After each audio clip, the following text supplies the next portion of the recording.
El ser humano tiene que experimentar la más baja de las vibraciones, la más baja en consciencia, para empezar a darse cuenta que vivimos en una prisión, donde experimentamos la dualidad en el más extremo de los sentidos, cuando percibimos el miedo o la oscuridad nos es más que la ausencia de luz.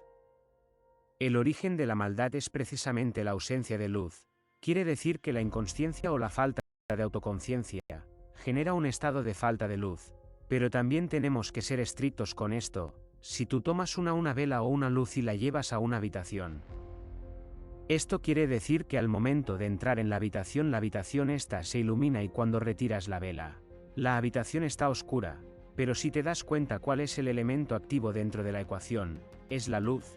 Quiere decir que la luz es la primera causa y es primera causa porque es positiva. Todas las primeras causas son positivas y son activas. La oscuridad no es positiva y no es activa. Esto quiere decir que la oscuridad como tal es la ausencia de luz. Significa esto que cuando hay percepción de maldad o percepción de negatividad lo que verdaderamente estamos percibiendo es la ausencia de luz o de amor en ese punto específico del espacio-tiempo. Esa sería la definición puntual y clara de lo que vendría a ser lo negativo, la maldad o la oscuridad, que es la ausencia de luz. Ahora bien, ¿cómo se da esa ausencia? Porque en el ejemplo es una vela, pero en la realidad es la ausencia de autoconciencia y tenemos que entrar a hablar sobre el yo soy, sobre el ser que tú eres, y que eres consciente de ser en la medida en que tú tienes de ser consciente.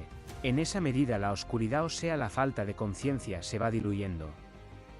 Porque estás siendo más consciente del ser que de verdad eres y en la medida en que más consciente te haces, vas a descubrir que no existe eso que denominaríamos maldad, existe solamente la luz, solamente el amor. Por eso existen en el seno mismo del ser, y si no se llega al entendimiento, a la comprensión, a la vivencia del seno mismo del ser, pues va a ser complejo porque aquí pueden surgir preguntas como: ¿cómo me dices que la maldad no existe si hay niños que son inocentes y son lastimados? Pero es que eso no tiene que ver con algo malo, tiene que ver con la autoconciencia mínima. El individuo que daña a un niño o daña a un animal, tiene una autoconciencia tan mínima que está actuando de esa forma. Podríamos decir que es ignorante de la luz. No es ignorante intelectualmente, porque algunos son muy intelectuales y de hecho su intelectualidad los lleva a maltratar. Estamos hablando de una ignorancia de conciencia, no es consciente del amor, no es consciente de la luz, y por ende entonces en ese campo predomina la oscuridad. ¿Y qué es la oscuridad? Pues es la inconsciencia, es falta de amor y falta de luz. Cuando no hay amor, lo contrario de este es el miedo, entonces son personas o individuos que se mueven con base al miedo. Si ustedes notan las guerras y todo lo que ustedes llaman negativo, en su fondo íntimo tienen el miedo como pivote o como punto de partida de la acción misma. Entonces la ausencia de consciencia los lleva al miedo y el miedo los lleva a unas actuaciones incoherentes, que podríamos desde afuera denominar como malas, como maldad.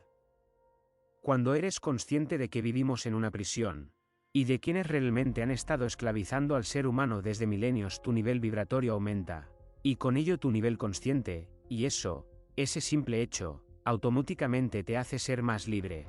Y recuerden, vivan lo máximo posible en el presente el tiempo se detiene. Porque el pasado no existe y el futuro empieza desde este mismo instante. Lo que hagas en el presente repercute en el futuro. No te quedes quieto, siempre en movimiento.